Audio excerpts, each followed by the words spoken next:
isso, eu peço que você se inscreva aqui no canal. Agora vamos falar sobre Fachin, o Alexandre e tudo mais. Eu falei aqui no comecinho do vídeo que, olha, teve retaliações ao Bolsonaro. Por exemplo, o STF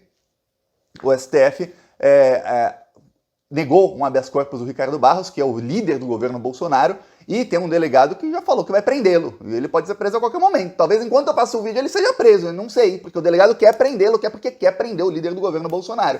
Isso foi uma retaliação claríssima ao golpismo do Bolsonaro e à inércia do Arthur Lira. Ou seja, Arthur Lira não faz absolutamente nada, ele está inerte, ele está assim, parado com o golpismo do Bolsonaro. Cada vez que o Bolsonaro ataca a urna eletrônica, a obrigação do Arthur Lira era falar, não, Bolsonaro está errado.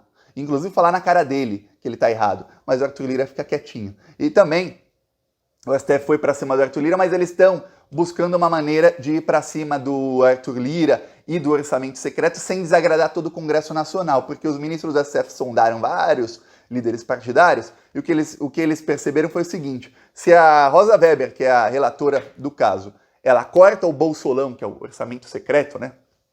Nome bonitinho que a Globo e a grande mídia inventaram para proteger o Bolsonaro, um esquema de corrupção de 16 bilhões de reais. Pois bem, se a Rosa Weber corta a execução das verbas do Bolsolão, centenas de deputados vão se indispor com o STF, porque é dinheiro que muitos vão roubar mesmo, vão roubar todo o dinheiro em ano eleitoral. E aí eles vão ficar bravos com o STF, porque vão falar, eu tenho direito, eu negociei a verba com o governo me deu a verba, por que você vai parar? E aí eles vão culpar o STF. Então, para não se indispor, a STF está vendo como cortar isso pouco a pouco, exatamente para pegar na ferida do Bolsonaro. Enquanto isso, os militares mandaram há algum tempo atrás 88 perguntas para o Tribunal Superior Eleitoral. O Tribunal Superior Eleitoral respondeu todas essas perguntas e aí chegou o ministro da Defesa, um dos maiores capachos. Para quem não sabe o que é capacho é aquele tapete que você põe na sua casa e você limpa o seu pé. Então, às vezes você pisou no cocô, limpa lá no capacho. O capacho do Bolsonaro se chama General Paulo Sérgio. Ele não era capacho quando ele era chefe do Exército. Hoje, como ministro da Defesa, ele é um capachão. Aqueles bem capachos, mas aqueles sujos mesmo. E o capacho do Bolsonaro, numa coisa inimaginável, ele conseguiu passar uma vergonha. Eu vou te mostrar a vergonha que ele passou. O Ministério da Defesa enviou perguntas para o TSE. O TSE respondeu as perguntas. Aí ele desafiou. Em tom de desafio, ele falou, eu desafio o Fachin a mostrar essas perguntas. Mas se você que enviou as perguntas, por que você já não mostra? Tem que ser o Fachin, tem que ser o Tribunal Superior Eleitoral a mostrar as perguntas. Que estranho. Ele falou, vocês não vão mostrar as perguntas. Aí ele insinuou que o Tribunal Superior Eleitoral tem medo de mostrar que perguntas são essas. Aí o Fachin respondeu. O Fachin falou, olha, o general Paulo Sérgio, isso tudo via imprensa. Veja bem, não é uma conversa entre os dois, não. Via imprensa, o capachão lá desafiando, e o Fachin respondeu, ô general, primeiro, vocês enviaram as perguntas. Segundo, os documentos estão como reservados, ou seja, são documentos sigilosos. Se vocês tirarem o sigilo dos documentos, não temos problema nenhum em mostrar essas perguntas para o povo. Quanto mais transparência, melhor. Mas quem não quer a transparência é o Ministério da Defesa. Aí o general Paulo Sérgio não respondeu mais. Ficou com essa. Ele manda pergunta, para quem não sabe, em documentos oficiais, tem algumas nomenclaturas que se põem em cima do documento. Então imagina uma folha de papel, eu não tenho folha de papel aqui, mas imagina que isso aqui é uma folha de papel. Então aqui em cima, no rótulo, tem geralmente uma coisinha vermelha. Alguns está escrito sob reserva, em outros reservado, em outros está...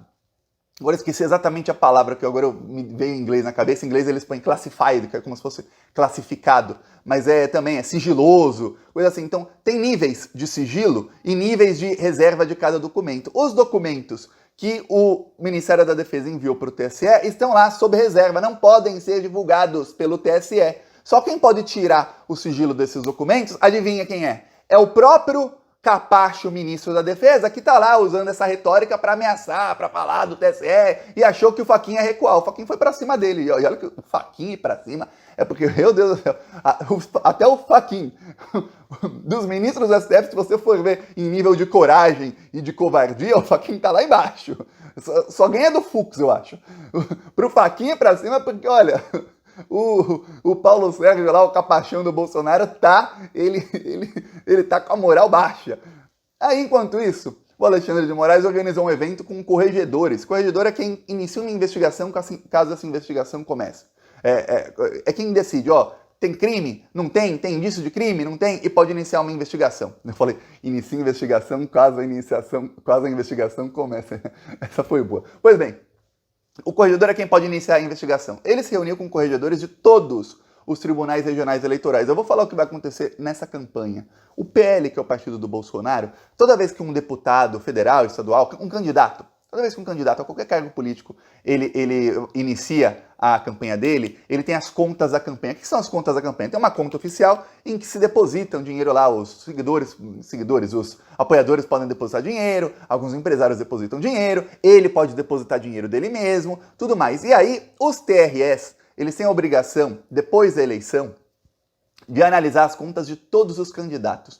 Como é que eles gastaram dinheiro, se não gastou, se teve desvio. Porque tem candidato que pega verba, que é verba pública, que é verba do fundo partidário ou do fundo eleitoral. Aí o que ele faz? Ele contrata uma gráfica, aí ele gasta lá 500 mil na gráfica, dinheiro público. A gráfica não existe, aí você vai ver a gráfica de um amigo dele, quer dizer, ele pegou dinheiro público do fundo eleitoral. Quem fez muito isso na última eleição foi o presidente do então partido do Bolsonaro, o PSL. Ele usou candidaturas laranjas, porque 30% desses recursos públicos do fundo eleitoral tinham que ir para candidaturas de mulheres.